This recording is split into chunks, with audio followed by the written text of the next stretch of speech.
Is Teanga Beo an Gaeilge, tá sí ag gcónaí ag athrú, de réir mar a athraíonn an tucaí, tá focail nua ag teacht isteach sa caint ag gcónaí. An phoclaíocht inscne neodrach.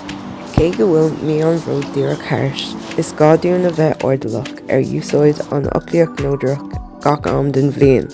Mar soldún ar fad tá inscne fitte fuaite leis an Gaeilge. Agus mar sin, conas agus cathainn a úsáid fí an phoclaíocht inscneach neodrach sa Gaeilge. Well, seo díobh cúpla sampla chun comhthéacs a thuairis ar na ceisne seo.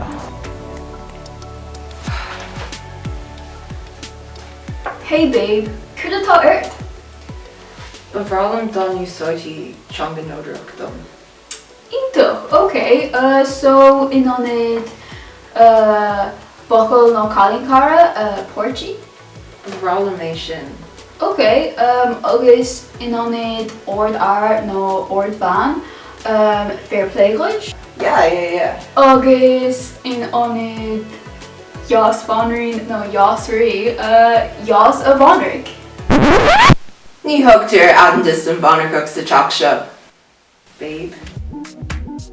Is Teanga Beo an Gaeilge, tá sí ag gcónaí ag athrú, de réir mar a athraíonn an tucaí, tá focail nua ag teacht isteach sa caint ag gcónaí. Is féidir iarsmí den Teanga neodrach a aimsiú sa teangailge fiú.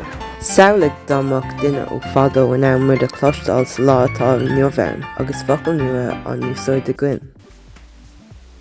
Tá sé dom a leanúint ar Twitter anis agus an sin, táí siad isteach me DMs. Ní honnaigh nua agus ní ceiris. Tá go leor deisna ann Teanga neodrach a úsáid sa Gaeilge hána féin. Mar sampla. Más rud é go bhfuiltear ag labhairt faoi gcuine an aithne nó mar bhfuil is agat cén inscne atá ag an duine. Cé híomh mo gcuine? Agus mar ocail scóir clocht é dhéanamh mástrucht. Tá sé deacair chuirsí is dhéanamh ar céco tábhachtach agus atá úsáid an teanga ortha seo. Tá súla gom gur an is seo, cúnamh agus is bur díobh tús a chur le normaliú a dhéanamh ar an gcineál teanga seo. Mar deir an seanachil, ní saoirse agus saoirse na trán.